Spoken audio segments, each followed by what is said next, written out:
దేవునికి స్తోత్రం. You all happy? Yes. అందరూ సంతోషంగా ఉన్నారా? Now, we are going to continue what we have started in the morning. మనం ఉదయం ప్రారంభించడానికి చేస్తున్నాము. Now, Matthew 16, chapter 24, verse. మత్తయి సువార్త 16వ అధ్యాయం 24వ వచనం. The NIV, New International Version, says something. Whoever wants to be my disciple.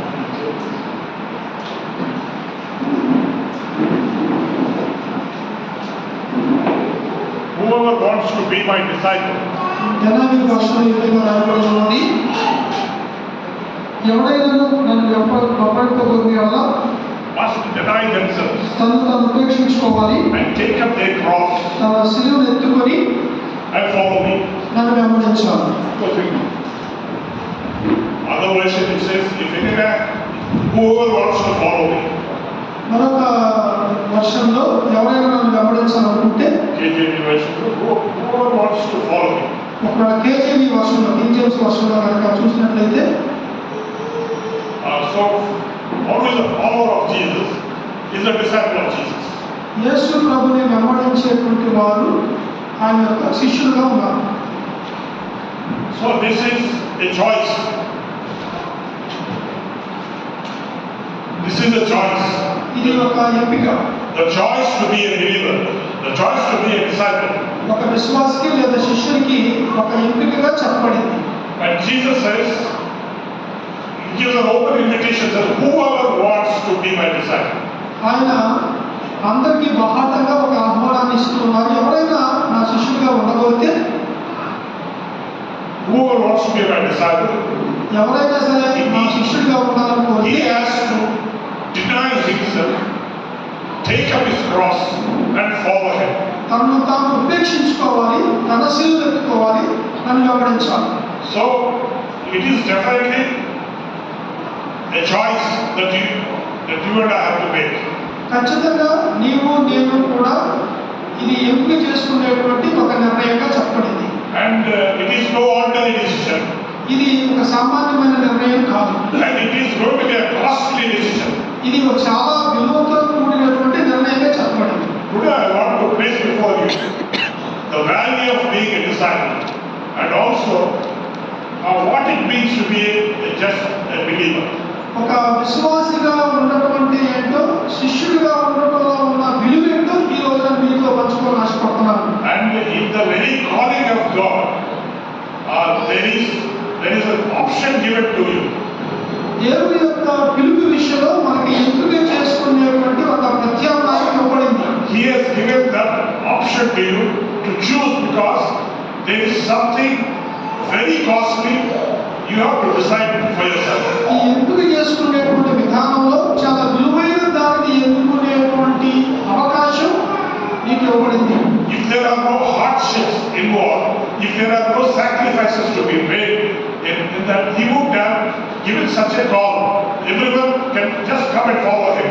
ఒకవేళ ఎంతో విలువతోనూ కష్టంతోనూ కూడినటువంటి ఆహ్వానం కనుక ఇవ్వకపోతే ఆయనను వెంబడించడం అనేటువంటిది అది చాలా సులభతరం అయిపోతుంది ఎవరైనా సరే. So the underlying message is discipleship is a choice. It is a decision that you have to make and it is also costly. కాబట్టి మనం కింద గీత గీసుకొని చెప్పవలసినటువంటి అతి ప్రాముఖ్యమైన విషయం ఏంటంటే శిష్యత్వం అనేటువంటిది చాలా విలువైనది మరియు త్యాగంతో కూడుకున్నటువంటిదిగా ఉన్నది. You know, in the early days, in the first century church, anybody who comes to the Lord, who comes to believe in the Lord, was not called a believer. ప్రారంభ దినాల్లో, మొదటి శతాబ్దంలో, ఆదిమ సంఘంలో యేసు ప్రభుని ఎవరు గమనించినా వారు విశ్వాసంగా పరిగణించబడ్డారు. They were called as disciples. శిష్యులు అని పిలువబడ్డారు. There is a world of difference between being a disciple and being just a believer. మరి కేవలం విశ్వాసగా చెప్పడానికి అలాగే శిష్యుడిగా పరిగణించబడడానికి మధ్య స్పష్టమైన తేడా కనిపిస్తున్నది. So that's why the first century church did not promote the brand of believer, but they promoted the brand of discipleship. కాబట్టి ఆదిమ సంఘం, ప్రారంభ సంఘము విశ్వాసిగా ఉండటం అనేటువంటి దాన్ని వారు తెలియజేయలేదు, కానీ శిష్యులుగా ఉండటాన్ని వారు ఎక్కువగా ప్రమోట్ చేశారు. And people who came forward to believe in Jesus understood the ramifications or the consequences of following Jesus as a disciple. కాబట్టి విశ్వాసులుగా ఉండటానికి పిలువబడినటువంటి వారు శిష్యులుగా ఉండటంలో వారు చెల్లించాల్సిన పర్యవసానాలు వారు స్పష్టంగా తెలుసుకున్నారు. And everybody understood the value of the decision. There was no mistake about it.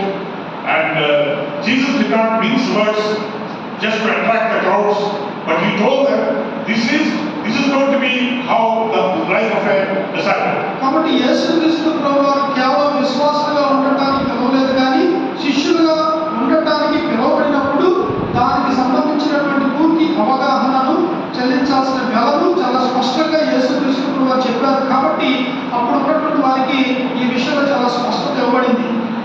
So it is clear that the cost of being a disciple is very costly, expensive. కాబట్టి శిష్యత్వం అనేది, శిష్యత్వం చేయటం అనేటువంటిది చాలా మూల్యం చెల్లించదగింది, చాలా విలువైనది, వెలతో కూడుకున్నటువంటి అవగాహన. Decision is costly. నిర్ణయం విలువైనది. Faith is costly. విశ్వాసం విలువైనది. It's very expensive. అది చాలా వెల చెల్లించబడింది. So it is based on one's choice whether they can afford it or can't afford it. కాబట్టి ఆ వెల చెల్లించడం అనేటువంటిది అది ఎంపిక చేసుకునే దాని మీద ఆధారపడి ఉంది. You know, that was the brand of Christianity that the early apostles and the apostolic churches promoted, and everybody knew the value and the consequences of being a disciple, and so did they count the cost and came forward to believe in him and make all costly decisions for him. కాబట్టి ఆదిమ సంఘంలో ఉన్నటువంటి విశ్వాసులు శిష్యులుగా ఉండటానికి అది ఎంత విలువైనదో, అది ఎంత పేరెంట్ గలదో అనే విషయాన్ని స్పష్టంగా అర్థం చేసుకొని వారు నిర్ణయాలు చేసుకున్నారు. The early church was very powerful because of the price that everybody paid to believe in Jesus. ఎందుకంటే యేసు క్రీస్తు ప్రభువుని విశ్వాసం ఉంచిన విశ్వాసులందరూ కూడా శిష్యులుగా ఉండటానికి చెల్లించాల్సిన వెల విషయంలో వారు సిద్ధాస్తులుగా ఉన్నారు. But today there are people who believe in Jesus and they don't even have to spend 10 rupees for it. ఈ రోజున యేసు ప్రభు శిష్యులుగా ఉండాలని, విశ్వాసం ఉండాలని ఆశపడేటువంటి వారు ఒక 10 రూపాయలు ఖర్చు పెట్టాలని కూడా ఇష్టపడుతున్నారు. This is not worth even 10 rupees because they don't want to count the cost and give up anything or everything for Jesus. ఈ రోజుల్లో క్రైస్తవులుగా విశ్వాసంగా ఉండబడేటువంటి వారు ఆ నిర్ణయానికి 10 రూపాయలు చెల్లించడానికి కూడా వారు వెల చెల్లించట్లేదు, దాని యొక్క విలువేంటో తెలియని వారు ఉన్నారు. The early church was powerful because of this discipleship concept. కాబట్టి ఆదిమ సంఘం ఈ శిష్యులుగా ఉండటం అనేటువంటిది ఏదైతుందో దానికి సంబంధించి వారు ఎంతో శక్తివంతమైన వారుగా ఉన్నారు. Jesus promoted this disciples lifestyle. యేసు క్రీస్తు ప్రభువు ఈ శిష్యరికం అనేటువంటి జీవిత విధానాన్ని ఆయన బాగా ఉద్ధరించారు. The apostles promoted it. అంతేకాకుండా అపోస్తలుగా ఉన్న వారు కూడా ఈ శిష్యుల్ని ప్రమోట్ చేసేటువంటి కార్యక్రమాన్ని వారు బాగా చేశారు. And all the churches promoted this concept of discipleship. కాబట్టి ఆదిమ సంఘము కూడా ఈ శిష్యులుగా ఉండటాన్ని ప్రోత్సహించింది, ప్రేరేపించింది, అది బాగా వృద్ధి చెందించింది. And because everybody's faith was expensive, it was powerful, it was full of power. ఎందుకంటే శిష్యత్వం అనేటువంటిది చాలా శక్తివంతమైంది కాబట్టి ఆ దినాల్లో అందరూ కూడా దాన్ని బాగా వృద్ధి పొందించారు. And every Christian was a sphere of influence. అంతేకాకుండా ప్రతి క్రైస్తవుడు కూడా ప్రభావం అనేది బాగా చూపించారు. Their words carried weight, lot of weight. వారి యొక్క మాటలు చాలా బరువుతో కూడుకున్నవిగా ప్రభావవంతంగా ఉన్నాయి. Because they live exemplary lives. ఎందుకంటే వారు మాదిరికరమైన జీవిత విధానాన్ని వారు జీవించారు. And that's why their testimony was powerful, their evangelism was powerful. Churches spread like wildfire throughout the world. ఆ కారణం చేత ఆ దినాల్లో ఉన్న శిష్యుల యొక్క సాక్ష్యము చాలా శక్తివంతమైనదిగా ఉన్నది.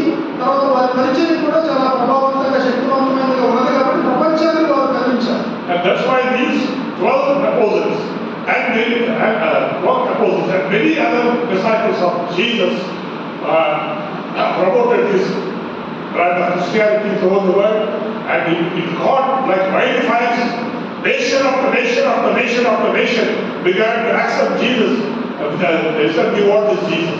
12 మంది శిష్యులు ప్రపంచంలో ఒక గ్రామంలో లాగా ఒక రాష్ట్రం నుంచి ఇంకో రాష్ట్రానికి, ఒక దేశం నుంచి ఇంకో దేశానికి ఈ క్రైస్తవ్యం అనేది వ్యాపించడానికి వారెంతో కారణంగా కనిపించారు. The Muslims and the Hindus say that Christianity is the youngest religion.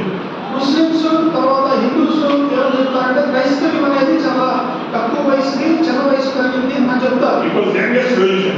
అది చాలా యవనమైనటువంటి మతం అని చెప్తారు. But the sphere of influence of Christianity upon the world is something mind-boggling. అయితే ఈ క్రైస్తవ్యం యొక్క ప్రభావం మాత్రం అది మనకి మనసుని బాగా ప్రభావితం చేసేదిగా, ఆశ్చర్యచకితం చేసేదిగా ఉన్నది. And that's why there are 250 countries in the world, and 175 of the 250 countries are Christian. 250 ప్రపంచంలో ఉన్న దేశాల్లో 175 దేశాల్లో ఈ క్రైస్తవ్యం అనేది ప్రచారంలో ఉన్నది. And there is no village, no town, no city, no street without a church, without a Bible, and without the gospel. మరి సువార్త లేకుండా, బైబిల్ లేకుండా, చర్చ్ లేకుండా ఈ చెప్పినటువంటి దేశాల్లో ఒక వీధి కానీ, ఒక గ్రామం కానీ, పట్టణం కానీ, నగరం కానీ లేదు అంటే అతిశయోక్తి కాదు. And the vast spread of this Christian faith can be attributed to the first century church and thereafter the discipleship lifestyle. కాబట్టి ఈ శిష్యత్వం అనేటువంటి జీవిత విధానం మొదటి శతాబ్దం ప్రారంభమైనటువంటి ఆ ప్రస్థానం అది కొనసాగుతూ వ్యాప్తి చెందుతూ ఉన్నది. What after a few hundreds of years, కొన్ని వందల సంవత్సరాల తర్వాత then this discipleship eclipse went into the oblivion. It is not to be, nobody was talking about discipleship. Churches are spreading, people are believing, but no discipleship. అయితే కొన్ని సంవత్సరాలు గడిచేటప్పటికీ ఈ సంఘాలు విస్తరిస్తున్నాయి, విశ్వాసం సంఖ్య పెరుగుతూ ఉన్నది, కానీ శిష్యత్వం అనేటువంటిది కనుమరుగైపోయింది. No discipleship. And today, this word disciple can be heard only here and there. ఈ పదము శిష్యత్వం అనేది ఏదైతే ఉందో అది ప్రస్తుత కాలంలో చూసినట్లయితే అక్కడ ఇక్కడ చెరువుగా వినిపిస్తుంది. Now we have produced millions of believers. మనము విశ్వాసులను లక్షల సంఖ్యలో మనం ఉత్పత్తి చేస్తున్నాం. What is the believer? ఏంటి విశ్వాసి అంటే? He is simply a believer. He believes in Christ.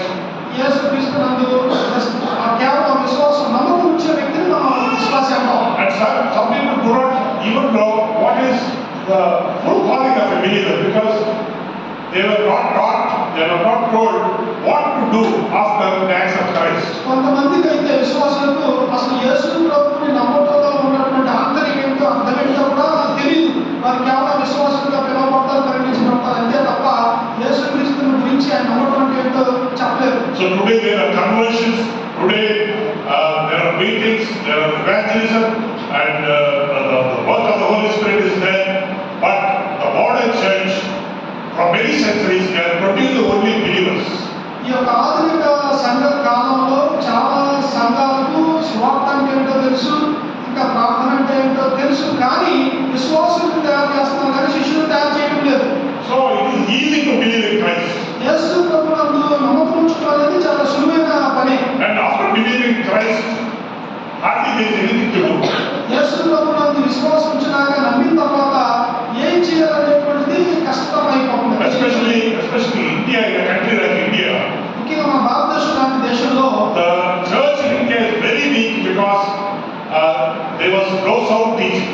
భారతదేశంలో ఉన్నటువంటి సంఘానికి ఎటువంటి బోధ, ఒక వాక్యానుసారమైన బోధ అనేది లేదు. And nothing about discipleship. అందుచేత శిష్యత్వం అనేటువంటిది మనకు కనపడలేదు, వినపడట్లా.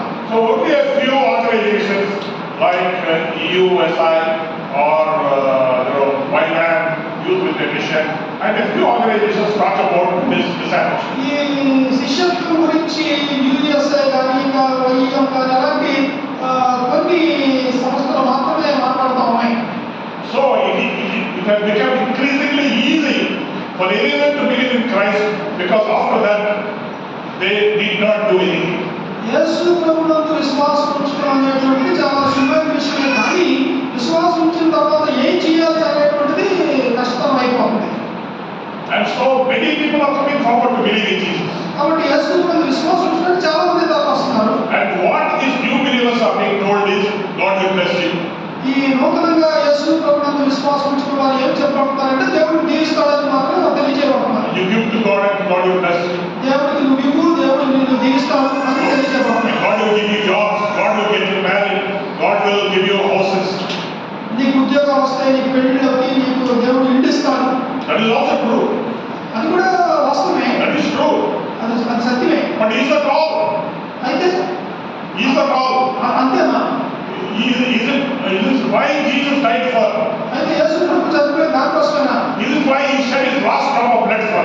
ఆయన చివరి ఆఖరి రక్తం పొట్టు వరకు చిందించింది వీటి కోసమేనా? To get you good jobs, మంచి ఉద్యోగాలు పొందడానికి, to get you good matches, మంచి వివాహాలు to జరుపుకోవడానికి, give you palaces, మరి మంచి మంచి ఇల్లు to కట్టుకోవడానికి, give you a lot of money, మరి డబ్బులు బాగా సంపాదించడం కోసం చనిపోయాడా? and nothing about your personal life.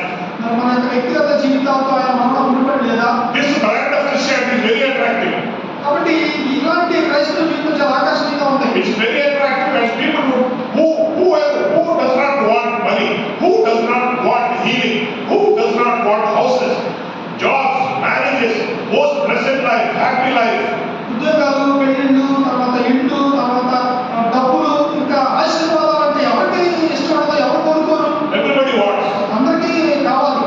So that's why the modern preachers, they are preaching all these things so that they can get more and more and more crowds. కాబట్టి చాలా మంది ప్రసంగికులు ఏం చేస్తారంటే మనుషులు ఏదైతే ఆశిస్తారో వాటిని పదే పదే చెప్పడం వల్ల వాళ్ళు ఎక్కువ మంది మనుషులను ఆకర్షించగలుగుతున్నారు. This is a very comfortable Christianity. ఎందుకంటే ఇది చాలా సౌకర్యవంతమైనటువంటి క్రైస్తవ్యం ఇది. So this is what the believers were being preached and told to just believe in God for all their needs and provisions, whatever. కాబట్టి ఈ ఎవరైతే యేసుక్రీస్తుకి వస్తున్నారో అలాంటి వారికి ఇలాంటి సౌకర్యాల గురించి వారు బోధిస్తున్నారు, వాళ్ళంతా మాట్లాడుతున్నారు. Now don't get me wrong, because I'm not preaching against praying for all this.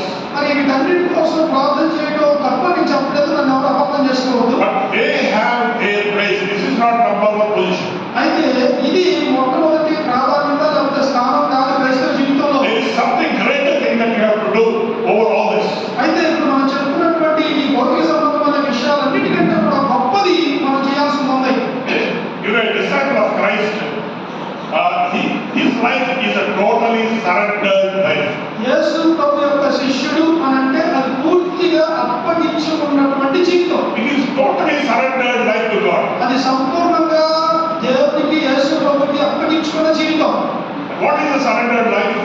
ఏంటి దేవునికి అప్పగించుకున్న జీవితం అంటే? No more of your self dreams, self ambitions, self plans for you and your future. మన వ్యక్తిగత జీవితానికి సంబంధించిన ఆశలు, కోరికలు, ఆశయాలు ఇట్లాంటివి ఏమి కూడా ఉండవు. It's not what you want to achieve in life. It is not what you want to achieve in life. నీ జీవితంలో నీవు ఏదైతే సాధించాలని అనుకుంటున్నావు, ఆశపడుతున్నావు, అది కాదు క్రైస్తవ్యం శిష్యత్వం అంటే. It is what God wants to do through you. నీ ద్వారా దేవుడు ఏది చేయాలని అనుకుంటున్నాడో, ఆశిస్తున్నాడో అది క్రైస్తవ్యం శిష్యత్వం అంటే. So that is discipleship. అది శిష్యత్వం చేయడం అంటే. So it is a totally surrendered life. కాబట్టి ఇది పూర్తిగా యేసు ప్రభుకి అప్పగించుకున్న జీవితం. If you have started as a believer, ఒక విశ్వాసంగా నీ జీవితం ప్రారంభిస్తే immediately you have to get into the discipleship. వెంటనే నువ్వు శిష్యత్వంలో అడుగు పెట్టాలి. And then when you get into the discipleship, నువ్వు ఎప్పుడైతే శిష్యత్వంలో అడుగు పెడతావో it means దాని అర్థం that your own plans are not advisable. నీ యొక్క సొంత ఆలోచన ఏమాత్రం కూడా అవి సమర్థనీయం కాదు. You cannot marry the girl you want or the boy you want. నీకు నచ్చిన అమ్మాయిని కానీ నచ్చిన అబ్బాయిని కానీ నువ్వు పెళ్లి చేసుకోవడానికి లేదు. Maybe even if some of you are falling in love with either. ఒకవేళ అమ్మాయి కానీ అబ్బాయి కానీ ప్రేమలో పడవచ్చు. But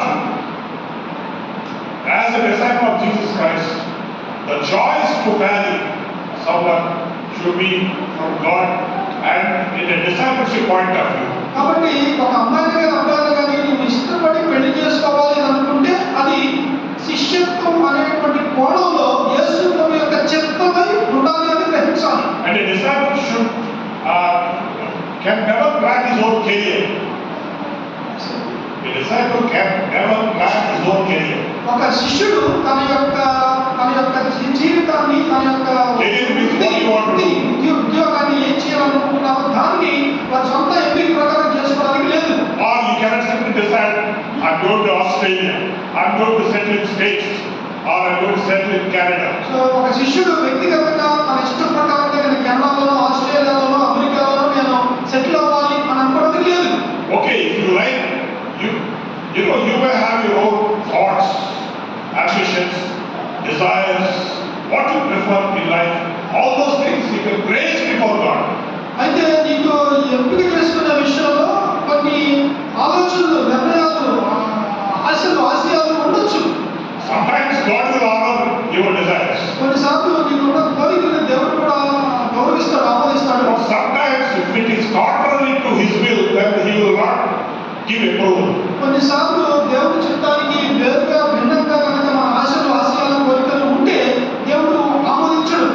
You know, we think we are so wise, we can plan well, we can plan our career, plan our future life, plan our marriage and everything. But no one knows what will happen to those plans. Somewhere something will go wrong and your whole life can become a mess. కొన్నిసార్లు మన భవిష్యత్తు గురించి మనం ఎన్నో రకాల ప్రణాళికలు వేస్తూ ఉంటాము. అయితే ఏం జరుగుతుంది భవిష్యత్తులో అనేది మనకు తెలియదు.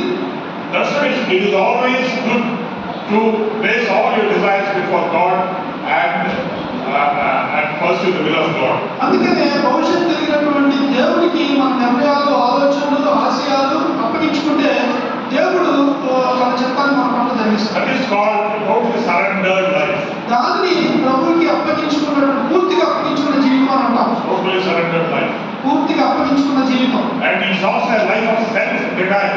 అంతేకాదు ఇది వ్యక్తిగత జీవితాన్ని త్యజించుకున్నటువంటి జీవితం.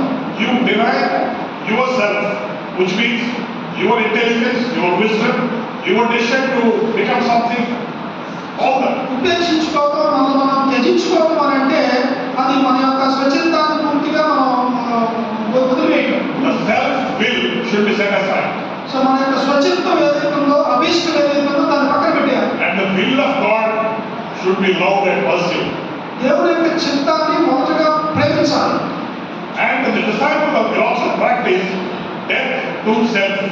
అంతేకాకుండా శిష్యుడు ఏదైతే అభ్యాసం చేయాలి, పాటించాలంటే చావును కూడా తెగించేవాడుగా ఉండాలి. It is death to self. Death to self means it is not physical death.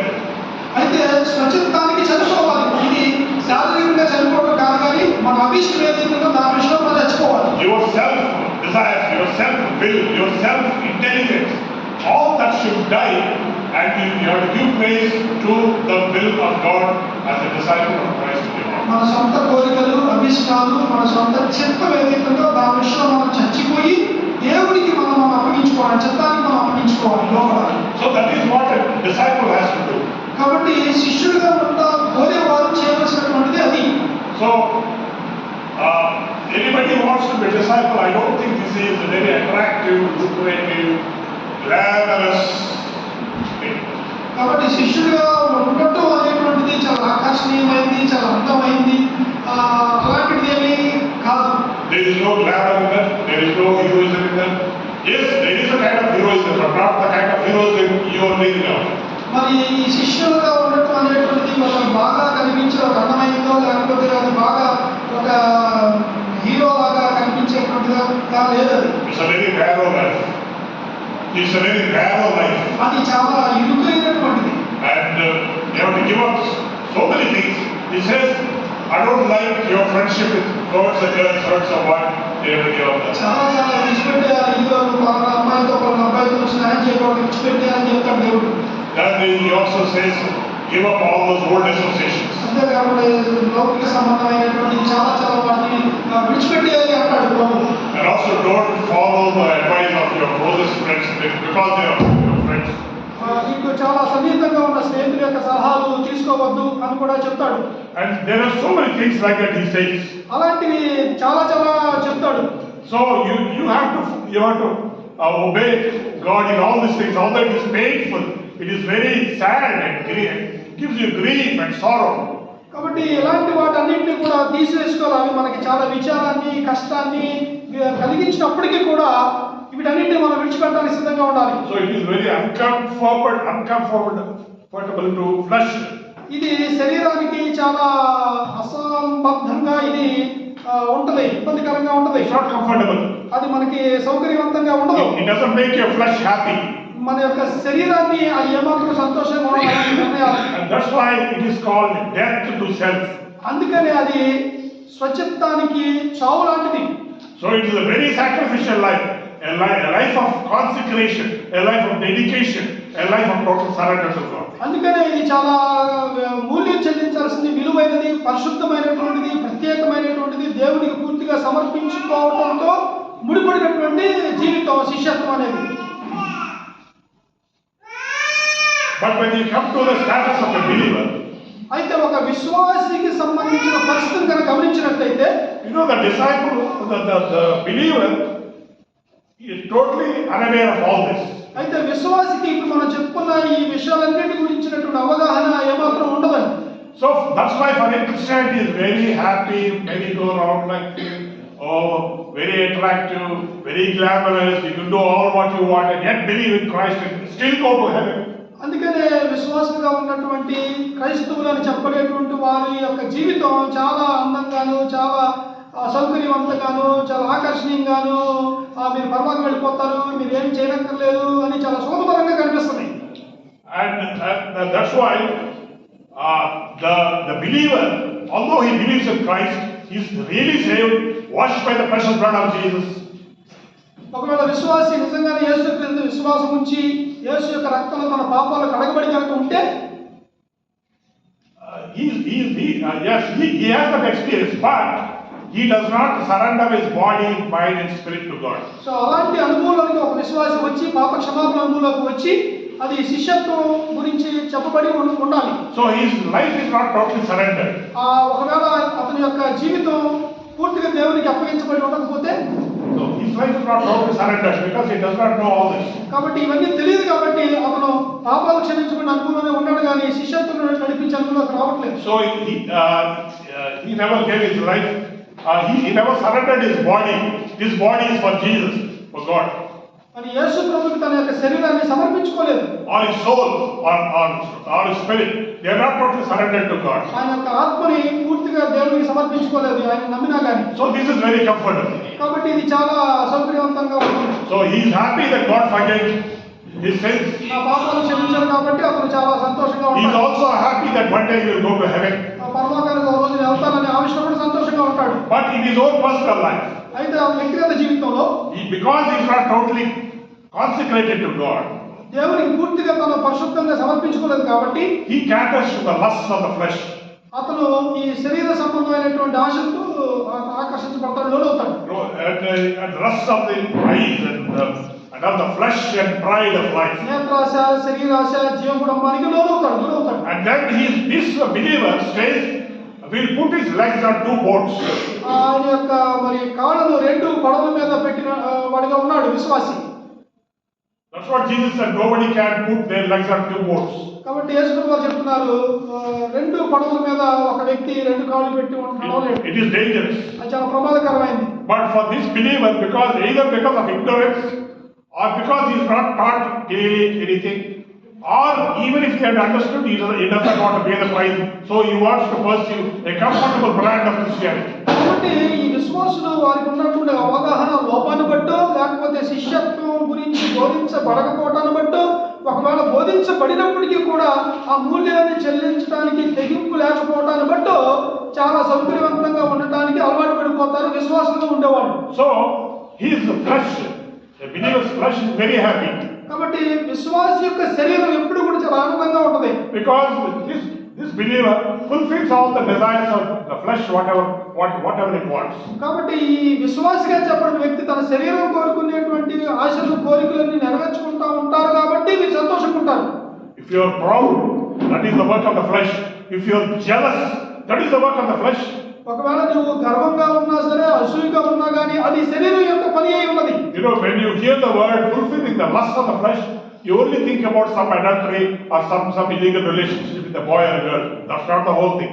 మరి శరీర సంబంధం అంటే ఒక అమ్మాయి గురించి అబ్బాయి గురించి శరీర సంబంధమైనటువంటి ఆలోచించడానికి మాత్రమే ముడిపడింది కాదు. The lust of the eye, the lust of the flesh pertains to your behavior, your arrogance, your pride, your jealousy, you are spoiling other people's lives, other people's name, fame, and all these are the works of the flesh. మరి శరీర సంబంధమైన ఆశ లేకపోతే నేత్రాశ అంటే అది చాలా విషయాలతో ముడిపడిపోయి ఉందన్నమాట.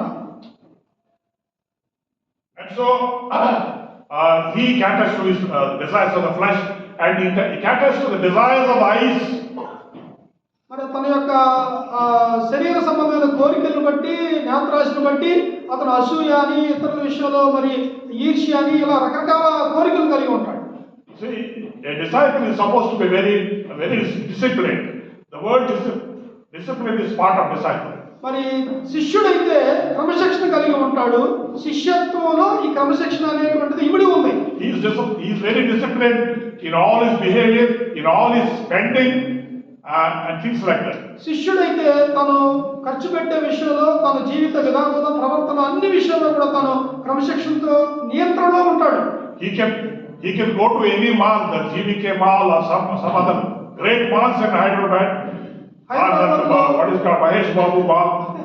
హైదరాబాద్ లో ఉన్న జీవీకే మాల్ కానీ, ఇంకా మహేష్ బాబు మాల్ కానీ, ఏ మాల్కి వెళ్ళినప్పటికీ కూడా శిష్యుడు నియంత్రణలో క్రమశిక్షణలో ఉంటాడు. And so when he goes there, he does not. He is very disciplined in his spending. He doesn't cater to the lust of the eyes. Oh, this is beautiful. Let me have it. శిష్యుడిగా ఉన్న వ్యక్తి నేత్రాశ కానీ, శరీరాశ కానీ, జీవప్రమాణం కానీ లోను కాదు, చాలా నియంత్రణలో క్రమశిక్షణలో ఉంటాడు. So an ordinary believer, he doesn't follow all this. He goes to any mall. He whatever attracts him, he will take. Cover. And also we have the system of EMIs now. It's very easy to buy anything and everything on EMI. సాధారణమైన సామాన్య విశ్వాసాలు చెప్పిన వ్యక్తి ఎటువంటి నియంత్రణ తనకి పెట్టుకోకుండా, క్రమశిక్షణ పెట్టుకోకుండా ఈ లోపల ఉన్న ఆకర్షణలన్నిటికీ లోనవుతాడు, ప్రభావం అవుతాడు. ఇక ఈఎంఐలు ఉంటాయి కదా, అప్పు తీసుకోవడం, క్రెడిట్ కార్డ్స్ అట్లాంటివన్నీ కూడా తను తీసేసుకుంటాడు, లోనవుతాడు. So that is lust of the eyes. Trying to get everything, not that you need, but everything that you want. అదే నేత్రాశ. అది మనకు అవసరం లేకపోయినా కానీ అన్నిటికీ ఆకర్షించబడి అన్ని కావాలని కోరుకోవడం. That is financial indiscipline caused by the lust of the eyes. అది నేత్రాశకు సంబంధించి, నేత్రాశకు కారణమైనటువంటి అది ఒక ఆర్థిక సంబంధమైనటువంటి ఒక విధమైనటువంటి పాపం. In the 1 John 2:15 says, యోహాను రాసిన మొదటి పత్రిక 2వ అధ్యాయం 15వ వచనం. Love not the world, లోకాన్ని ప్రేమించొద్దు, neither the things that are in the world. లోకమునైనను అందులో ఉన్న వాటినైనను ప్రేమించొద్దు. Oh, it's very clear. అది చాలా స్పష్టంగా చెప్పబడింది. Love not the world. ఈ లోకమునైనను లోకములో ఉన్న వాటినైనను ప్రేమించకండి. Don't be carried away by all the high profile advertisements asking you, inducing you, tempting you to buy it. So చాలా ఉన్నతమైనటువంటి హోర్డింగ్స్, ప్రకటనలు మనల్ని ఉన్నతంగా ఆకర్షించినప్పటికీ కూడా అభిమానం దిగిపోవడం కానీ ఏమాత్రం కూడా వాటిని ప్రేమించడానికి వీలేదు. And so it says, "Love not the world, the things that are in the world." What the world is offering you, what the world is giving you the definition of success. What is success? The world definition is different from the definition of the Bible.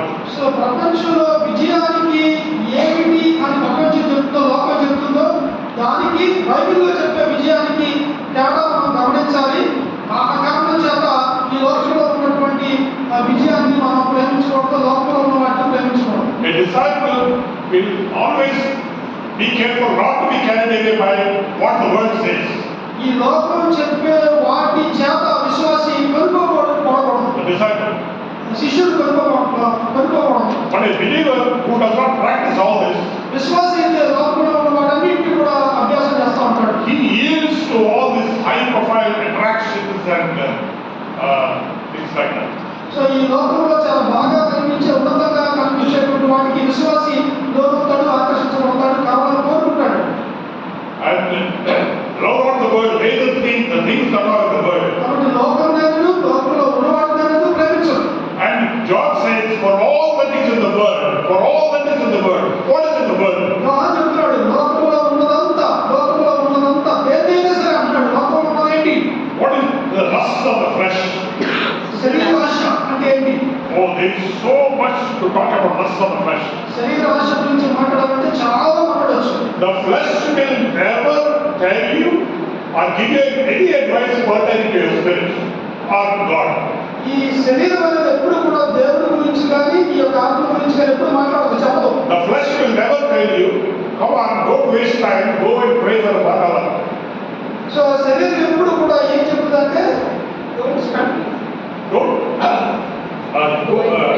don't waste time, go and spend 1 hour in prayer. శరీరం ఎప్పుడు కూడా సమయం అర్థం చేసుకోవద్దు, ఒక గంటని ప్రార్థన చేసుకోవాలి, శరీరం ఎప్పుడు చెప్పదు. But if you decide on your own that you want to pray for 1 hour, ఒకవేళ నీవు కనుక ఒక గంట ప్రార్థన చేసుకోవాలని నిర్ణయం చేసుకుంటే then the flesh will tell you. అప్పుడు మాత్రం శరీరం చెప్తుంది. The flesh loves you so much. ఎందుకంటే శరీరం నీకు బాగా ప్రేమిస్తుంది. It will pamper you. అది చక్కగా It will pamper you.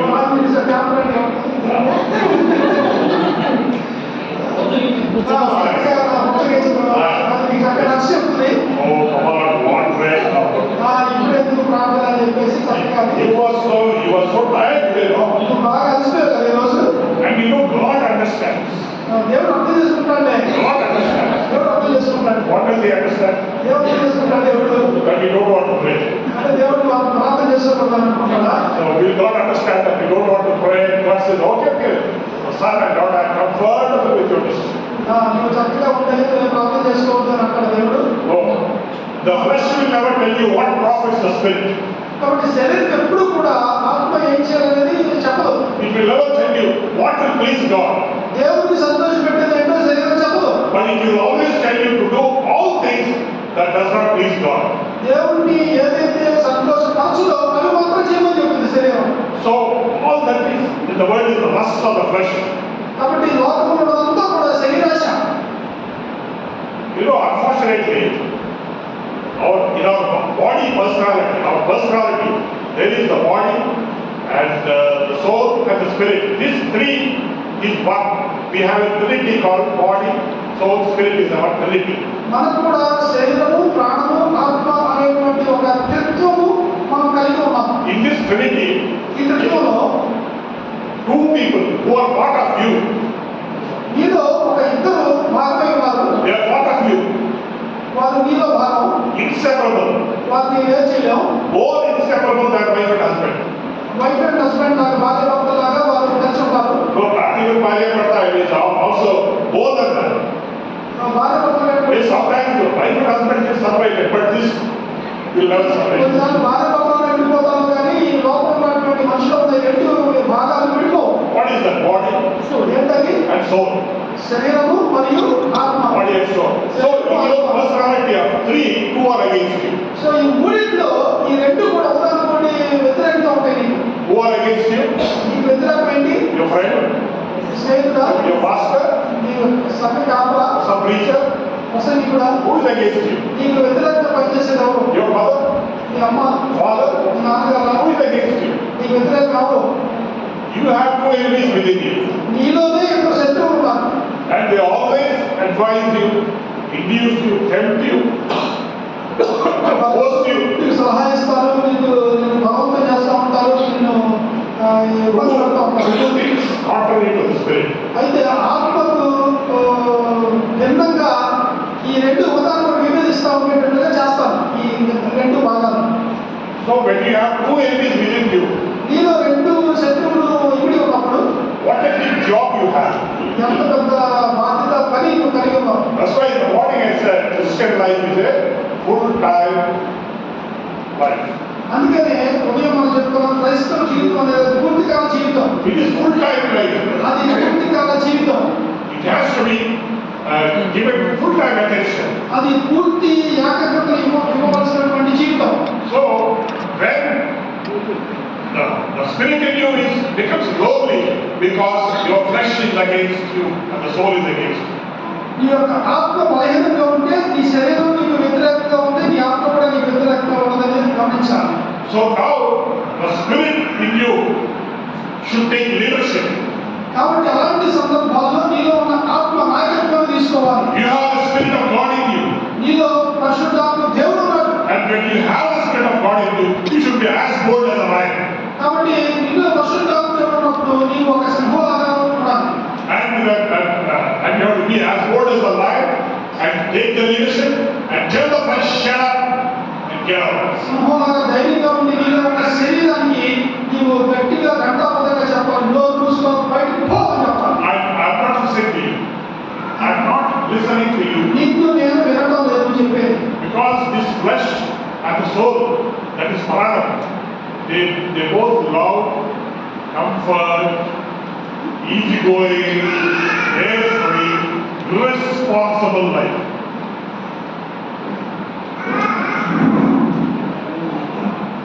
This flesh and spirit, Paranam, they prompt you to for an easygoing, carefree. So శరీరము ఆత్మ ఎప్పుడు కూడా చాలా సులభతరమైన జీవితం జీవించడానికి అవి కోరుకుంటాయి. So these two are, you have to be the leader and control the flesh and the spirit, the soul. కాబట్టి నువ్వు నాయకుడిగా ఉండి నీ యొక్క శరీరాన్ని, నీ ప్రాణాన్ని లేకపోతే ఆత్మని నువ్వు నియంత్రించేటువంటి శక్తి కలిగిన వాడు ఉండాలి. Never give up your leadership. నీ యొక్క నాయకత్వాన్ని ఎప్పుడు కూడా నువ్వు వదిలిపెట్టకూడదు. And so always you have to keep them under control. కాబట్టి ఎప్పుడు కూడా ఈ శరీరాన్ని ఆత్మని అధీనంలో పెట్టుకోవాలి. If the flesh tries to rise like this, ఎప్పుడైనా శరీరం పైకి లెగుస్తూ ఉన్నట్లయితే you have to నువ్వు దాన్ని దాని మీద కొట్టాలి. దాన్ని కిందకి come on. నువ్వు తక్కువ అని Don't act smart. Don't act smart. Act smart. Listen to నువ్వు me. చాలా ఏమంటావు స్మార్ట్ గా నువ్వు పనిచేయడం అక్కడ నువ్వు ఆగు. So you always have to hit it, control it, put it down. So శరీరం ఎప్పుడు కూడా దాన్ని కిందకి లాగుతూ ఎప్పుడు కూడా పైకి రాకుండా చేయాలి. And one thing, మరొక విషయం,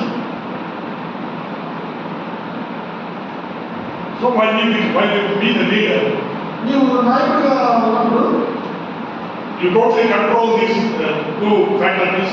నీలో ఉన్నటువంటి ఈ రెండు అంశాలు శరీరము మరియు ఆత్మ వీటిని నియంత్రణ పెట్టాలి. And you should never give up your leadership. Always, you have to, the who wins in your life, whether flesh wins or spirit wins, is in your hands. కాబట్టి నాయకుడిగా ఉండే క్రమంలో శరీరం తెలుసుకుందా ఆత్మ తెలుసుకుందా అనేది నీ యొక్క చేతిలో ఉంది, నీ చేతిలో ఉంది. If you give chicken biryani, mutton biryani, Hyderabad dum biryani to the spirit, నువ్వు నాకు ఆత్మకి చికెన్ బిర్యానీ, మటన్ బిర్యానీ, హైదరాబాద్ దమ్ బిర్యానీ కానీ ఇస్తే then spirit will be strong. అప్పుడు ఆత్మ చాలా బలంగా ఉంటాడు. What can be Hyderabad dum biryani and chicken biryani for spirit? It is the word of God. It is the fellowship of the believers.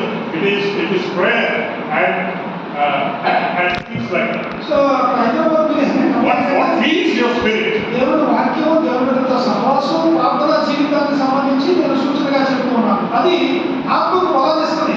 But if you feed your flesh, కాబట్టి శరీరానికి కనుక నువ్వు వాటితోటి if you surrender to the flesh, నువ్వు శరీరానికి నువ్వు అప్పగించబడితే then the flesh will become strong.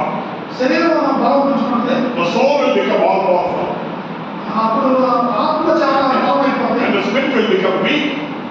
ఆత్మ ఏమో వీక్ అయిపోతే ప్రాణం బాగుపడుతుంది. Why?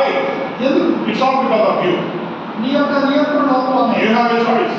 నీకు ఎందుకు చేసుకునే స్వేచ్ఛ ఉంది. Don't say the devil did it. Don't say the devil did it. Don't say the devil did it. సాధారణుడు దీన్ని తప్పకుండా చూసుకోవాలి.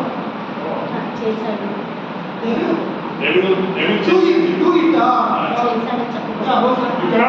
cannot say because I hate the devil. కాబట్టి ఇదంతకీ సాధారణని అనొద్దు. No, it is not Satan. Yeah.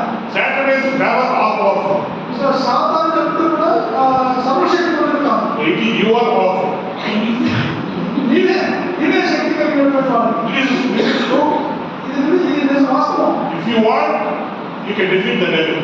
నువ్వు కనుక కోరుకుంటే సాతాను కూడా ఓడించవచ్చు. But if you want, you can also defeat God. నువ్వు అక్కడ కోరుకుంటే దేవుడు కూడా నువ్వు ఎదిరించవచ్చు. See, election time, they will ask you, come on, vote for TRS, vote for Congress party. Everybody will ask vote. Election టైంలో వాళ్ళు ఓట్ పెడుతుంటారు కదా, టీఆర్ఎస్ కొట్టేయండి, కాంగ్రెస్ కొట్టేయండి అని. Then what you do? ఏం చేస్తావు? You will vote for the party of your choice. నీ యొక్క విధులు బట్టి నువ్వు ఓటు హక్కును వినియోగించుకుంటావు. That's it. You have to vote. If you vote for God, then God will become powerful in your life. నువ్వు దేవునికి ఓటేస్తే దేవుడు నీ జీవితంలో బలంగా ఉంటాడు. But if you vote for the flesh, నువ్వు శరీరం కనుక నువ్వు ఓటేసావు అనుకో, the flesh will become powerful. శరీరం శక్తివంతం అయిపోతుంది. So it's very clearly told. We are told that we are not told to love the world and the things that are in the world. కాబట్టి లోకంలో ఉన్న వాటిని ప్రేమించుదని స్పష్టంగా చెప్పబడ్డారు. You know, there is a mad rush, a madness to for possessions and materialism, material things of the world. You want to get everything because what your neighbor has, you must have. What your friend has, you must have. If they buy a Benz car, then you have to buy a Benz car. If they wear a very cross-faced some Kashmiri silk saree, then also you have to get that. చూడండి, ఈ లోకంలో మనం చూసినట్లయితే ఈ పొరుగు వాళ్ళు ఏది కొనుక్కుంటే మంచి బెంచ్ కార్ కానీ లేదా కాశ్మీర్ సిల్క్ కానీ కావాలనుకుంటే మనం కూడా అది కావాలని కోరుకుంటాం. So, a disciple of God can never be like that. అయితే యేసు క్రీస్తునందు శిష్యుడిగా ఉన్న వ్యక్తి మాత్రం అలా ఉండడు. He can never go after the things of the world. He can never do the things that the world does. ఈ లోకంలో ఉన్న వాటి ప్రకారంగా చేయడు, ఈ లోకంలో ఉన్న వాటిని ఆయన ఆశించడు. శిష్యుడిగా ఉన్న వ్యక్తి. So, you know why I'm talking about the difference between a believer and a disciple. విశ్వాసికి శిష్యుడికి మధ్య ఉన్న వ్యత్యాసం, భేదం నేను ఎందుకు మాట్లాడుతున్నానో మీకు గ్రహించుకుంటాను అనుకుంటున్నాను. You know, when I was 15 years of age, నేను 15 సంవత్సరాల వయసులో ఉన్నప్పుడు I had great dreams about life. జీవితం గురించి నాకు చాలా కోరికలు ఉండేవి. My greatest ambition in life was to become a political leader, an MLA, and so on.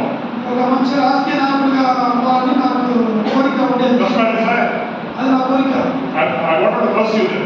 నేను దాన్ని సాధించాలనుకునేవాడిని. So I thought after intermediate, I will go and join the Congress party. కాబట్టి intermediate విద్య అయిపోగానే కాంగ్రెస్ పార్టీలో join అవ్వాలనుకున్నాను. And I wanted to be a great leader.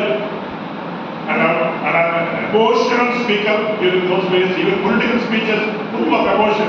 I can attract crowds like anything. ఆ రోజుల్లోనే మరి రాజకీయంగా నేను ఒక మంచి స్పీకర్గా ఉండాలి, ప్రజలు బాగా ఆకర్షించాలని ఆ రోజుల్లో నేను అనుకునేవాడిని, ఉండేవాడిని. So that was my desire. అది నా కోరిక. But I had given up. అయితే నేను దాన్ని విడిచిపెట్టేశాను. Why I had given up? ఎందుకు దాన్ని వదిలేశాను? Because Jesus came in between me and my ambition. కాబట్టి నా ఆశయాలకు కోరికలకు నాకు మధ్యలో యేసు ప్రభువు జొరబడ్డాడు. I wanted to be something different. నేను ఏదో వేరుగా చేద్దాం అనుకున్నా.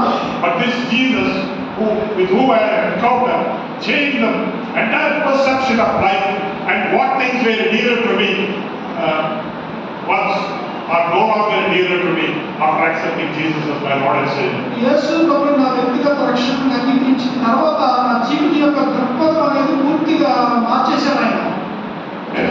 Before coming to know God, I wanted to marry the girl of my choice. యేసు ప్రభువు నమ్ముకోవడానికి ముందు నా ఎంపిక ప్రకారంగా నేను ఒక అమ్మాయిని పెళ్లి చేసుకోవాలని అనుకునేవాడిని. But even that desire to marry whom I love, I had given up for God. అయితే నేను నా ఇష్టమైన అమ్మాయిని, నేను కోరుకున్న అమ్మాయిని పెళ్లి చేసుకోవాలనుకునే దాన్ని కూడా నేను దేవుడికి ఇచ్చేసాను అమ్మాయి. I had given up that. I had given up my career, my ambition, my dreams of life. Everything I placed in the hands of God. నా యొక్క జీవిత ఆశయాలు, కోరికలు అన్నిటినీ కూడా దేవుడి యొక్క చేతుల్లో పెట్టేశాను. Well, the decisions I made, I do not know that they are part of discipleship because I don't know anything about discipleship those days. అయితే ఆ రోజుల్లో యేసు ప్రభువుని రక్షణగా అంగీకరించిన రోజుల్లో శిష్యత్వం అంటే నాకు తెలియదు, కానీ ఆ యొక్క నిర్ణయాలు, ఆశయాలు, భవిష్యత్తు అంతా కూడా చేతిలో పెట్టేశాను. But I had decided, it was my choice to give up what I loved before, what was dear to me in life, what was important to me in life. I just gave them up for my God and decided to do His will in my life. కాబట్టి నా జీవితంలో నాకు బాగా కావాలనుకున్నవి, ఇష్టపడినవి, కోరుకున్నవి అన్నిటిని కూడా నేను యేసు నా నిర్ణయాలతో సహా యేసు ప్రభువుకి నేను ఇచ్చేసాను, నా చేతిలో పెట్టేశాను. These were no ordinary decisions. ఇవి ఏమంత సామాన్యమైన నిర్ణయాలు కాదు. They were very painful. అవి చాలా బాధతో కూడిన నిర్ణయాలు. Very unhappy. అవి నాకు అసంతృప్తి కలిగించేవి. Giving up something that is dear to us in life is not an ordinary thing. అవి సున్నా చేసుకోవడం అనేది అంత సామాన్యమైన విషయం కాదు. But why I'm telling you this is what I have done, and I know I realize the cost of following Jesus. కాబట్టి నేను ఏమి చెప్పడం ప్రయత్నం చేస్తున్నానంటే యేసును నమ్ముకున్న తర్వాత ఆయన వెంబడించిన క్రమంలో మూల్యం చెల్లించడం గురించి మాట్లాడుతున్నాను. I love the cinemas a lot. నేను సినిమాని ఇంకా చాలా వాటిని ప్రేమించేవాడిని. Every month I used to watch more than 30 films. ప్రతి నెల కూడా 30 సినిమాల కంటే ఎక్కువ నేను చూసేవాడిని. And all the things that were dear to me, the friends, this and my ambitions, just I had given up to follow my Lord. నా దగ్గరలో ఉన్న స్నేహితుల్ని, నా దగ్గరలో ఉన్న చాలా విషయాల్ని యేసు ప్రభువుని వెంబడించే క్రమంలో వాటన్నిటిని నేను వదిలేస్తున్నాను. On December 15th, my wife expired. పోయిన సంవత్సరం This year. Okay. కొన్ని రోజుల క్రితం రేపటికి ఒక నెల అవుతుందంటే నా భార్య చనిపోయింది. But tomorrow it is one month. రేపటికి ఒక నెల మాత్రమే అవుతుంది నా భార్య చనిపోయింది. And my wife was a dear disciple of Jesus. నా భార్య యేసు ప్రభువుకి చాలా దగ్గర శిష్యురాలు. She was born in a Karanam family. This Muslim Karanam, this family. She was born into that caste. So Karanam. కరణం అనేటువంటి కమ్యూనిటీకి చెందినది నా భార్య. And they were all very devout Hindus. వాళ్ళు చాలా నిష్ఠగలిగినటువంటి హైందవ విశ్వాసం కలిగినటువంటిది నా భార్య. Hardcore Hindu believers. వాళ్ళు చాలా లోతైనటువంటి హిందూ మత విశ్వాసం కలిగిన కుటుంబం నా భార్య. But she had an encounter with Jesus at the age of 16. అయితే ఆవిడ 16 సంవత్సరాల వయసులో యేసు ప్రభువుని కలుసుకుంది.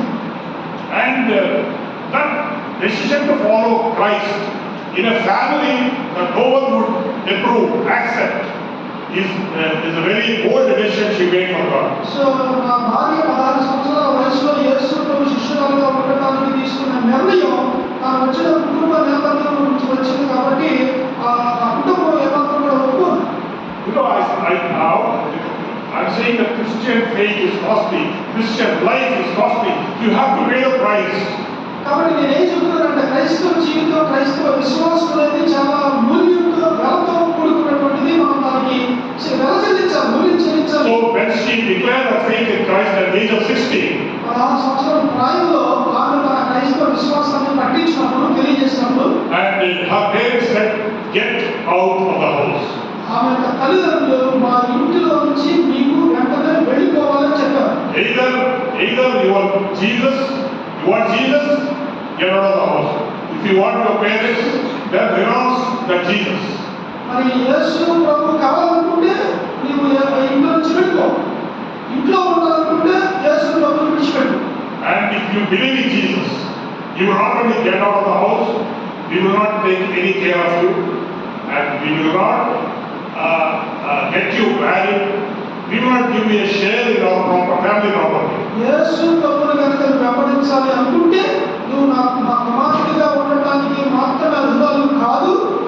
ఏ మాత్రం కూడా నీ పెళ్లి చేయము, నీ భవిష్యత్తు గురించి కానీ నీ గురించి కానీ నువ్వు పట్టించుకోము, నీకు మాకు సంబంధం లేదు అని చెప్పేసి. So a young girl at the age of 16 decided that she wants Jesus. Not property share, not marriage, and not the security and comfort of a family and life. 16 సంవత్సరాల వయసులో ఉన్నటువంటి అమ్మాయి తను ఏ మాత్రం ఆస్తి గురించి కానీ ఇంట్లో ఉండేటువంటి సుఖ సంతోషాలు, సౌకర్యము ఇలాంటివి ఏమీ కూడా ఆలోచించలేదు. యేసు ప్రభువుని వెంబడించడానికి నిర్ణయం తీసుకుంది. And she never even thought about how life will be without a family, without parents, without financial security, without love. But even for one moment she did not think about it. ఆమె తీసుకున్న ఒకే ఒక నిర్ణయం, యేసు ప్రభు శిష్యురాలుగా ఉండటం కోసం తీసుకున్న నిర్ణయాన్ని బట్టి భవిష్యత్తులో తన కుటుంబం ఉండదు, తల్లిదండ్రులు ప్రేమ ఉండదు, ఏమాత్రం ఆశ ఉండదు, ఇవేమి కూడా తను ఆలోచించలేదు. And she just walked out of the house. ఆ యొక్క ఇంటి నుంచి యేసు ప్రభు కోసం బయటకు వచ్చేసింది. Is that necessary? అవసరమా? Is that necessary? అలాంటి నిర్ణయాలు అవసరమా? Just one decision can change your life for the better or for the worse. ఒక్క నిర్ణయం నీ జీవితాన్ని ఎంతో ప్రభావవంతంగా నీచమైన స్థితి నుంచి మార్చేస్తున్నావు. It can make your life miserable or it can make your life highly comfortable. నీ యొక్క జీవితాన్ని విచారకరంగా కానీ లేకపోతే చాలా సౌకర్యవంతంగా తీసుకునే నిర్ణయం మార్చేస్తుంది. But who in this world would want such a miserable life? అయితే ఎవరి జీవితం అలాంటి విచారకరమైన జీవితం ఈ లోకంలో? But she just took a decision, blind faith, అది ఒక గుడ్డి విశ్వాసం. and she paid the price. దానికోసం ఆవిడ ముందు అలా చెల్లించింది. When she got out of the house, ఇంట్లో నుంచి బయటకు వచ్చేసింది. she went through very difficult situations like finances, health deteriorated, and she was full of sickness. Many sickness attacked her, and she had no money, and she had to walk several miles to go to a teacher's job in a private school which paid pittance. మరి ఆవిడ ఇంట్లో నుంచి బయటకు వచ్చిన వెంటనే ఆరోగ్యపరమైన సమస్యలు, ఆర్థికపరమైన సమస్యలు చుట్టుకుంటున్నాయి. ఎంతో విచారకరమైన జీవితాన్ని ఆవిడ రుచి వచ్చింది. ఒక స్కూల్లో చిన్న జీవితం కోసం, కొంచెం డబ్బుల కోసం ఎంతో దూరం ఆవిడ ప్రయాణం చేయాల్సి వచ్చింది స్కూల్లో ఉద్యోగం సంపాదించుకోవడానికి. And when she was walking on the streets in a very weak condition, the devil used to come and whisper in her ears, I will make your life more miserable. This is not the end of it. ఆవిడ ఎంతో బలహీనమైపోయి ఆ road మీద నడుచుకుంటూ వెళ్తుంటే సాతానుడు ఆవిడ చెవులో ఈ విధంగా ప్రశ్నిస్తాడుతూ, నీ పని అప్పుడే అయిపోలేదు, నీ జీవితాన్ని ఇంకా నేను ఎంతో విచారకరంగా మార్చేస్తాననేటువంటి శబ్దం. I go to see your end and I will see what your Jesus can do for you. నీ అంతకంటే చూస్తాను, నమ్ముకున్న యేసు ప్రభువు నీకు ఏం చేస్తారో చూస్తాను అనేటువంటి మాటలు సాతాను నుంచి చెవులు కనపడుతుంటాయి. Will a 16-year girl, old girl, can they make such decisions? 4 సంవత్సరాల చిన్న వయసులో మన ఆడపిల్ల అలాంటి నిర్ణయాలు తీసుకోవాలి. But that is the cost of discipleship. శిష్యత్వం యొక్క మూల్యం చెల్లించడం అంటే అర్థం. That's why her faith is costly, expensive, full of price she has to pay. కాబట్టి ఆమె యొక్క విశ్వాసం అనేది ఎంతో విలువైనది, ఎంతో మూల్యం చెల్లించదగినదిగా ఉంది ఆ విశ్వాసం. So that is what discipleship demands. కాబట్టి శిష్యత్వం అనేటువంటిది డిమాండ్ చేసేది అదే. You know, I had given up many things for God in my life. నా జీవితంలో అనేక విషయాలు నేను వదిలేశాను దేవుడి కోసం. I had great many chances to come up in life, earn crores of rupees. కోట్ల రూపాయలు సంపాదించాలని ఎన్నో అవకాశాలు నా జీవితంలో వచ్చాయి. I had lot of influence. నాకు చాలా ఇన్ఫ్లుయెన్స్ నాకుంది. I could have just used that influence to earn several crores of rupees. నాకున్నటువంటి ఆ పేరు ప్రఖ్యాతులు ఉపయోగించుకుని కోట్ల రూపాయలు సంపాదించవచ్చు. But as a disciple of Christ, I had taken a conscious decision of denying myself of all these things that the world offered to me and a gold would later. మరి ఈ ప్రపంచం నాకు ఎన్నో అద్భుతమైన అవకాశాలు నాకు అందించినప్పటికీ కూడా యేసు ప్రభు శిష్యుగా ఉండేటువంటి క్రమంలో ఆ తీసుకున్న నిర్ణయానికి బద్ధుడున్నాయి, వాటన్నింటినీ కూడా నేను విడిచిపెట్టేసుకున్నాను. So that is the cost of discipleship. So శిష్యత్వం యొక్క మూల్యం ఎలా అంటే అలా ఉంటుంది. But do you think God will leave a disciple to the four winds of the world? అయితే ఈ లోకంలో ఉన్నటువంటి లోకానికి ఒక శిష్యుడిని దేవుడు విడిచిపెట్టేస్తారని అనుకుంటారా? Do you think he will be given over to the four winds of the world, north, south, east and western winds? They can carry this fellow anywhere. కాబట్టి యేసు ప్రభు శిష్యుడిగా ఉండబోయేటువంటి వ్యక్తిని ఈ లోకంలో ఉన్నటువంటి 4 దిక్కులు ఆయన విడిచిపెట్టేస్తారని అనుకుంటున్నారా? Even here it says that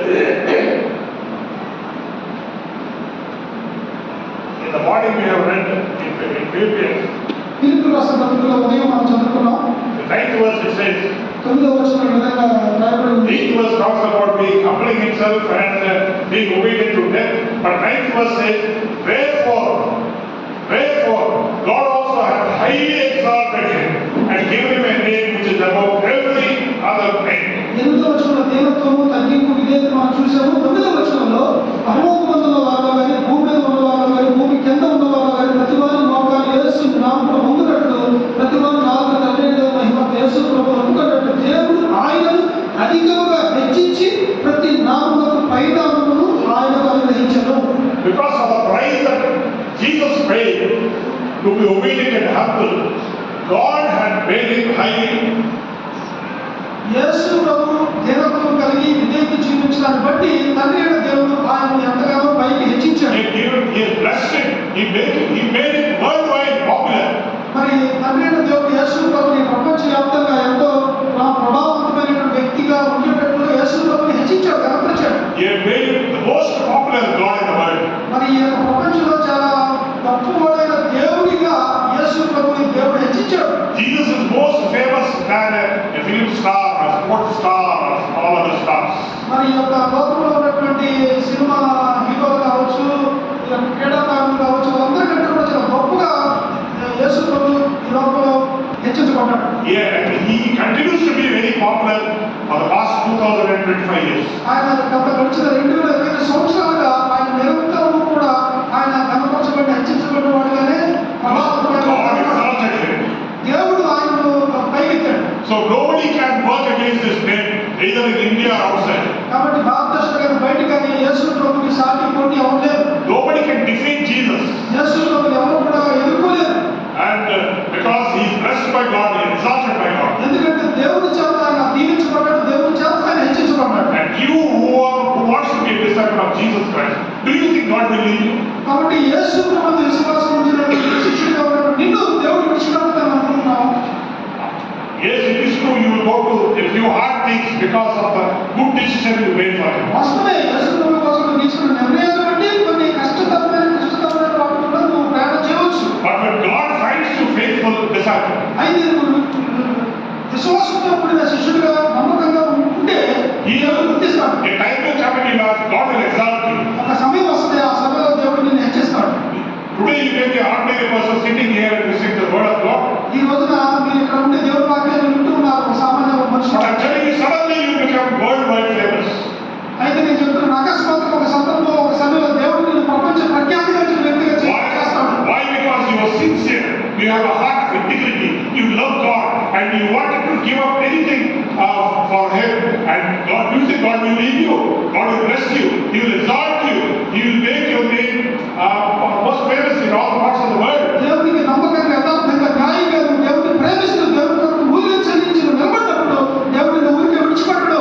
ఆయనను దీవించి ప్రపంచంలో చాలా ప్రాముఖ్యమైన ప్రఖ్యాతిగాంచిన వ్యక్తిగా నిలబడతాడు. Your testimony will be powerful. ఈ యొక్క సాక్ష్యం శక్తివంతంగా ఉంటుంది. The words that come out of your mouth will be powerful. ఈ యొక్క నోట్ల నుంచి వచ్చే ప్రతి మాట శక్తివంతంగా ఉంటుంది. Because you paid the price. ఎందుకంటే నువ్వు మూల్యం చెల్లించావు.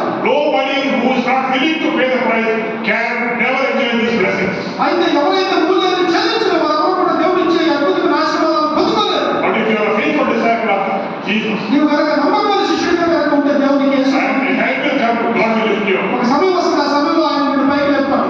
Today you are living in Kolkata, నువ్వు ఈ రోజు కోదంలో నివసిస్తున్నావు. but tomorrow you may fly to Delhi, నువ్వు రేపు రోజున ఢిల్లీకి నువ్వు విమానంలో వెళ్ళొచ్చు. or you may fly to New York, నువ్వు అమెరికాలో ఉన్న న్యూయార్క్ పట్టణానికి నువ్వు వెళ్ళొచ్చు. or you may fly to Sydney or Toronto.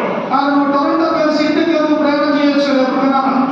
You know, there is no limit to what God can do through your life. నీ జీవితంలో దేవుడు చేయలేదంటే ఏమీ లేదు. So don't be afraid, don't be scared. ఏమాత్రం కూడా నువ్వు తప్పుదో పడొద్దు, భయపడొద్దు. Don't be scared. Our discipleship means all the time suffering and no recognition. Nobody recognizes me. Nobody knows that I am a prayer warrior. Nobody knows that I am a good witness in Christian. Nobody knows the sacrifices I am making for God.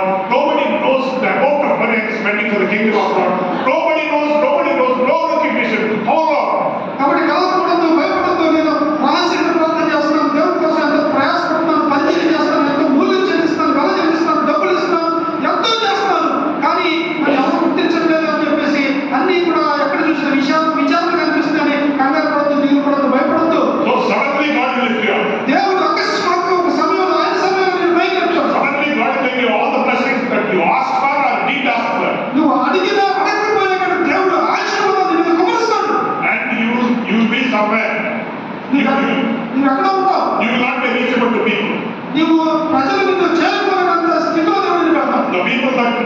who thought that you are an ordinary person, that you will not, they will not get your interview. ఎవరైతే నిన్ను సామాన్యుడిగా నిన్ను చూస్తారో ప్రజలు వారు ఒక దినాన నీతో interview కూడా ఒక సమయం దొరుకుతుంది. So this is the not only the cost of discipleship, but this is going to be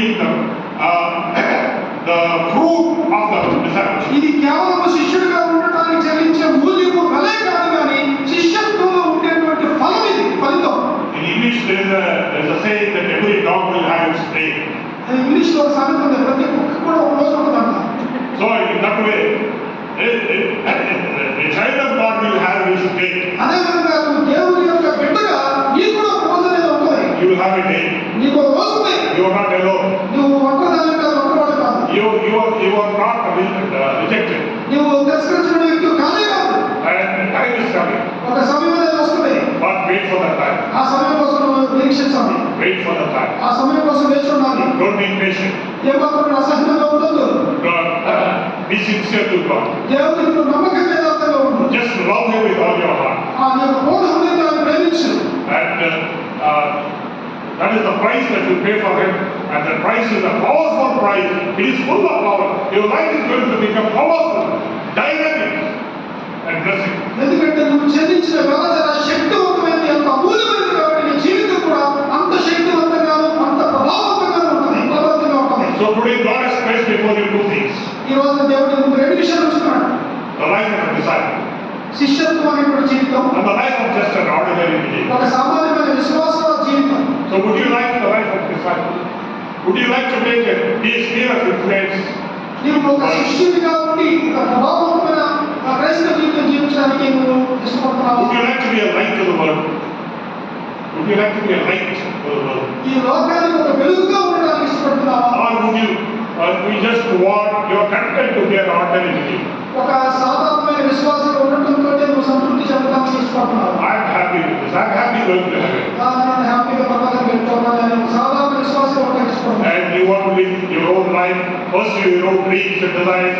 But this is all temporary. నీ ఆశలు నీ కోరికలు నెరవేర్చుకోవడంతో సంతోషపడుతూ ఇవన్నీ ఉన్నావు, ఇవన్నీ కూడా ఇక్కడ తాత్కాలికమైనవి. The choice is before you. ఎంపిక చేసుకోవడం అనేది నీ ముందు ఉన్నది. What do you want in life? నీ జీవితంలో నువ్వు విశ్వాసం ఉంటావా, శిష్యుడిగా ఉంటావా? That's your decision. అది నీ యొక్క నిర్ణయం. Your decision will determine your destiny. నీ యొక్క నిర్ణయం నీ గమ్యాన్ని నిర్దేశిస్తుంది. So God bless you tonight. దేవుడు దీవించును గాక.